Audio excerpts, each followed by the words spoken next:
Guys, nongeye kubasuhuza. Umunsi ndashaka ko tuganira ku modoka yitwa Kia K5. Reka turebe zimwe muri option ifite. Iyi modoka ifite interior isa gutya. Intebe na leather seats, murabona ni black. Ifite amabusyo menshi atandukanye. Mu z'ingenzi, urabona uri kuri vola, ushobora gukontorora ibintu byose. Igira voice recognition, ushobora connectaho telefone ukoresheje hano ugiye kuinstalla telefone Bluetooth bwa mbere, ukoresha iyi buto setting ikagenda izikwereka hariya gukupa igihe wamaze kwiconnecta. Aha ni gukupira telefone mu gihe wivugiragaho. Iyi ni economic mode, ushobora gukanda mu gihe imodoka ushaka kugenda muri speed isanzwe normale udakenera imbaraga nyinshi. Akenshi nko muri Kigali tugenda kuri speed itarenga 60. Iyo economic mode bihagije. Akikeneye imbaraga nyinshi economic mode si ngombwa. Ibindi tureba imodoka air conditioning system yayo iba hano. Ibi ni ibintu bisanzwe ku mamodoka yose ku bantu bamenyera imodoka. Noneho izindi option ifite, igira option yo gushyushya intebe. Hano washyushya intebe kwa chauffeur nuko chauffeur ni murabona ni right, iyo uzamura gutyo irashyushya, kumanura uba uri kugenda uhoza ku intebe irashyuha cyangwa igahora. Aha ni right, ni side ya hano. Izindi option y'imodoka iba ifite, murabona ku ntebe ushobora kuyigiza imbere cyangwa se imbere n'inyuma, ni aka ngaka. Noneho kwegamira, hano kwegamira ni aka ngaka. Ikindi aka kabutoko ni mu mugongo, ushobora gushaka ko ikwegera cyane cyangwa se igenda, akabuto niko kabikora. Ikindi kintu hano wakora kuri iyi modoka, hano wafungura essence, iyo ugiye kunywesha essence ukanda akabuto.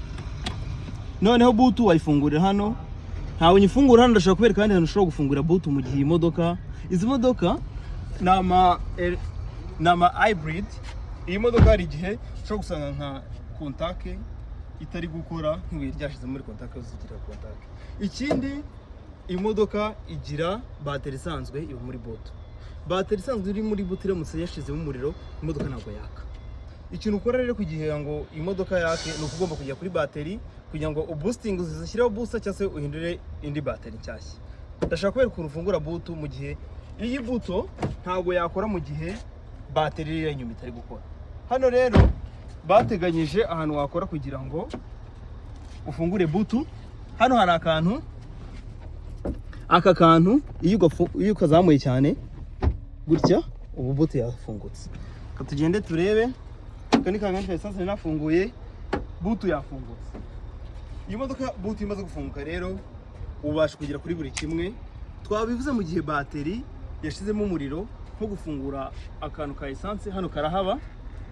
Reka nkabereke. Iyo ugize gutya ukafungura cyane, ukafungura karaga tank ka essence. Rona yafungutse uyifunguriye hano. Ikindi kintu ushaka tureba ya bateri nababwiye.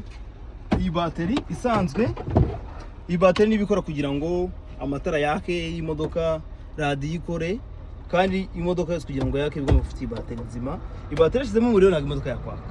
Iyi bateri rero iba hano ku modoka za hybrid ku K5 rangahe.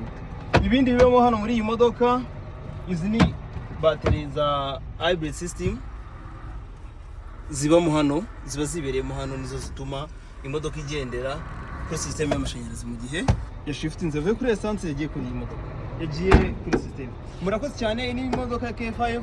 Ndaza kumeza ngenda baha ama video, ndaza kubasaba uko muri subscribe. Murakoze cyane.